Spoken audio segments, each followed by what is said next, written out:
கீழ்வானம் வெள்ளென்று எருமை சிறுவீடு மேய்வான் பரந்தனகான் மிக்குள்ள பிள்ளைகளும் போவான் போகின்றாரை போகாமல் காத்து உன்னை கூவான் வந்து நின்னோம்.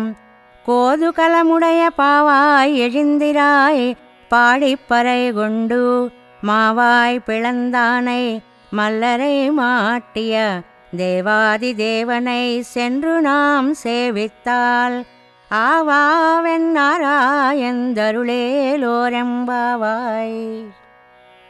మూడవ గోపికను లేపుతూ, ఓ తల్లి, తూర్పు దిక్కు తెల్లవారిపోతోంది. గేదెలు చిన్న బీడులో మేయడానికి సంతోషంగా పరుగులు తీస్తున్నాయి. మన గోపికలు కూడా వ్రతస్థలానికి చేరడమే తమ లక్ష్యం అన్నట్లు బయలుదేరారు. వాళ్ళందరినీ ఆపి, మేము నిన్ను లేపడానికని నీ ముంగిట్లో నిలిచాం. నీకెంతో కుతూహలం కదా, మరి లేచిరా.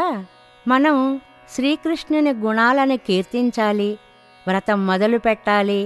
వ్రత సాధనమైన పర అనే వాద్య విశేషాన్ని అడగాలి, పొందాలి. అందుకని ఆ స్వామిని తొందరగా చేరాలి. ఆయన కేసీ అనే రాక్షసుని చీల్చి చంపాడు కదా, మల్లులని మట్టు పెట్టాడు కదా.